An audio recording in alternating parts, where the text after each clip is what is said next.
Curve passing through the point 1, 1 has the property that the perpendicular distance of the origin from the normal at any point P of the curve is equal to the distance of P from the x-axis. Determine the equation of the curve. तो ये जो कोई भी curve है जो 1, 1 से पास हो रहा है और उसकी किसी पॉइंट P पर नॉर्मल ड्रॉ करेंगे और उस नॉर्मल का ओरिजिन से डिस्टेंस वो इक्वल होगा उस पॉइंट P का एक्स एक्सिस डिस्टेंस का। तब इक्वेशन ऑफ कर्व बताना है। तो चलो वो जो पॉइंट होगा उस पॉइंट को मान लेते हैं, जो P का पॉइंट है वो x, y है। अब कोई भी कर्व अगर fx है या फिर कोई भी कर्व y है, उस y का अगर हम लोग उस पॉइंट पर जो कर्व है उस पॉइंट P पर अगर हम लोग स्लोप निकालेंगे टेंजेंट का, तो वो होता है dy/dx, स्लोप ऑफ टेंजेंट हो गया। अगर हम लोग को इससे टेंजेंट नॉर्मल का स्लोप चाहिए तो नॉर्मल का स्लोप कितना होता है, वो होता है माइनस ऑफ dx/dy। ये हो जाएगा स्लोप ऑफ नॉर्मल। अब हम लोग को स्लोप का इक्वेशन फाइंड करना है, तो इक्वेशन ऑफ हम लोग को नॉर्मल का इक्वेशन फाइंड करना है, तो इक्वेशन ऑफ नॉर्मल हो जाएगा y माइनस ये small y minus y1 equal to m x minus x होता है। तो उसी स्ट्रेट लाइन का फार्मूला से नॉर्मल का इक्वेशन लिखेंगे, तो y minus y equal to minus dx/dy into x minus ये x। ये जो पॉइंट है P x, y इसी को लेकर इक्वेशन लिख रहे हैं। अब इसको रिप्रेजेंट करते हैं इस अच्छा से फॉर्म में, तो ये होगा dx/dy ऑफ x, ठीक है, प्लस y इक्वल टू में होगा y plus x into dx/dy, ठीक है। अब इस नॉर्मल का ओरिजिन से हम लोग डिस्टेंस फाइंड करते हैं, तो ओरिजिन से डिस्टेंस कितना होगा, देखो डिस्टेंस फ्रॉम ओरिजिन, तो डिस्टेंस फ्रॉम ओरिजिन हो जाएगा 0, 0 ओरिजिन होता है, तो ओरिजिन 0, 0 से इस पर डिस्टेंस फाइंड करेंगे, तो minus y minus x into dx/dy का मॉड होगा y में रूट अंडर x का कोफिशिएंट का स्क्वायर प्लस y कोफिशिएंट का स्क्वायर, मतलब dx/dy का होल स्क्वायर प्लस 1 का स्क्वायर। अब ये जो ओरिजिन से डिस्टेंस है वो क्वेश्चन में दिया हुआ है कि distance of the origin from the normal at any point P of the curve is equal to the distance of P from the x axis. अब उस पॉइंट का डिस्टेंस एक्स एक्सिस से, कोई भी पॉइंट अगर x, y है उसका origin से डिस्टेंस कितना होगा, उसका y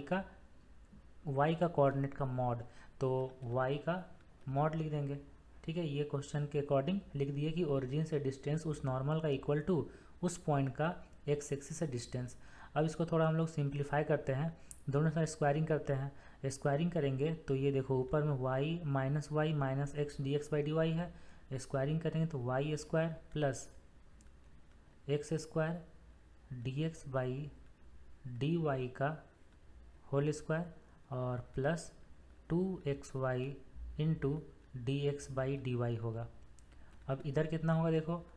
y स्क्वायर और ये रूट हट जाएगा, मतलब यहाँ पे हो जाएगा dx/dy का होल स्क्वायर प्लस 1, ओके। अब इसको इंटू करते हैं और लेफ्ट साइड लेके आते हैं, तो ये तो y स्क्वायर है प्लस एक्स स्क्वायर dx/dy का whole square plus 2xy into dx/dy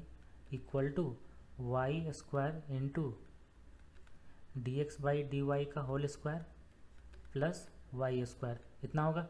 और ये y स्क्वायर कैंसिल हो गया। अब सबको लेफ्ट साइड लेके आते हैं और तो ये dx/dy हम लोग कॉमन ले लेते हैं, तो dx/dy कॉमन लेंगे तो यहाँ पे होगा x square into dx/dy plus 2xy, ठीक है, minus y square into dx/dy equal to 0। तो देखो यहाँ पे दो फैक्टर है, एक dx/dy, एक ये पूरा फैक्टर, दोनों इक्वल टू 0 है। तो पहले हम फर्स्ट वाला को इक्वल टू 0 करते हैं dx/dy को, तो जब dx/dy इक्वल टू 0 होगा तो यहाँ से x इक्वल टू कॉन्स्टेंट आ जाएगा।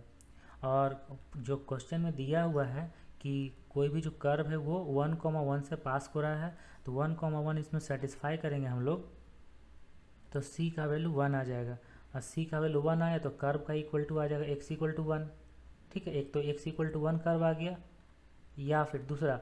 ये दूसरा फैक्टर को जीरो करेंगे, दूसरा फैक्टर को, तो देखो dx बाई डी वाई का टर्म है तो x square minus y square है, तो लिखते हैं इसको dx by d y into x square minus y square plus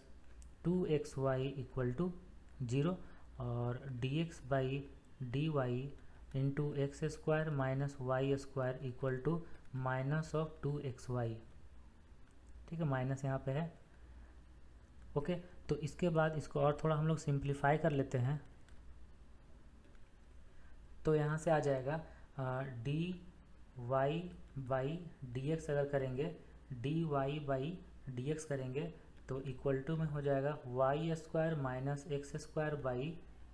2xy, ये होगा। अब इस डिफरेंशियल इक्वेशन को सॉल्व करेंगे होमोजीनियस मेथड से, और होमोजीनियस के लिए यहाँ पे हम लोग क्या एज्यूम करेंगे, देखो y equal to t x लेते हैं, y के प्लेस पे टी एक्स लेते हैं, तो d y by d x के प्लेस पे कितना होगा, t plus x into d t by d x, ये हो जाएगा। अब ये हम लोग इसमें रिप्लेस करते हैं,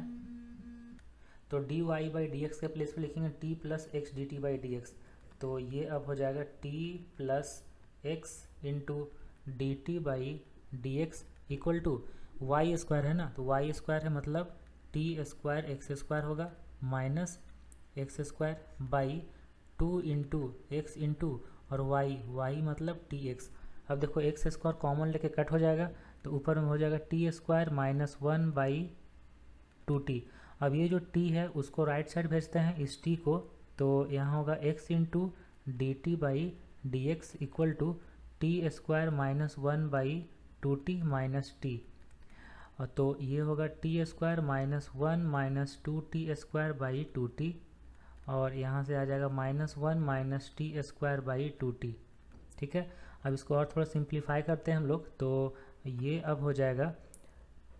2t by 1 plus t square into d t equal to minus of d x by x, इतना होगा। अब इसको हम लोग इंटीग्रेट करेंगे, तो देखो 1 प्लस टी स्क्वायर को अगर जेड मानेंगे तो वो डी जेड होगा, यहाँ पे इंटीग्रेशन हम लोग लगा देते हैं, तो ये हो जाएगा log of 1 plus t square equal to minus of log x plus c1, ये हो जाएगा। अब t के प्लेस पे हम लोग t के प्लेस पे रख देते हैं y बाई एक्स, तो t के प्लेस पे हम लोग y बाई एक्स रखेंगे तो ये कितना होगा, देखो log of 1 plus Y square by X square और plus log x equal to c1 है। ठीक है, इसको और थोड़ा हम लोग सिंप्लीफाई करते हैं, तो log of x square plus Y square minus log of x square plus log of x equal to c1 होगा। इसके बाद क्या लिखेंगे, log of x square plus Y square, देखो लॉग ऑफ एक्स स्क्वायर है ना, तो ये होगा minus 2 log x, minus 2 log x plus log x, तो ये बचा minus of log x equal to c1। ठीक है, इसके बाद अब देखो ये जो कर्व है ये 1,1 से पास हो रहा है, ऐसा क्वेश्चन में दिया हुआ 1,1 से पास हो रहा है, तो 1,1 इसमें हम लोग सेटिस्फाई करेंगे कि 1,1 से पास हो रहा है, तो देखो x में 1 y में 1 रखेंगे तो 1 का स्क्वायर 1 प्लस 1 लॉग 2 हो गया, माइनस लॉग 1 0, तो c1 का वैल्यू आ गया लॉग ऑफ 2, तो c1 का वैल्यू आ गया लॉग ऑफ 2। अब इस इक्वेशन में रख देंगे तो इस जो कर्व है देखो क्या होगा, x square plus Y square by x equal to log of 2 होगा, तो यहाँ से आ जाएगा x square plus Y square equal to 2x, तो ये हो गया कर्व का इक्वेशन। ठीक है, तो कर्व का इक्वेशन या तो ये होगा या फिर x इक्वल टू 1 आएगा। ओके।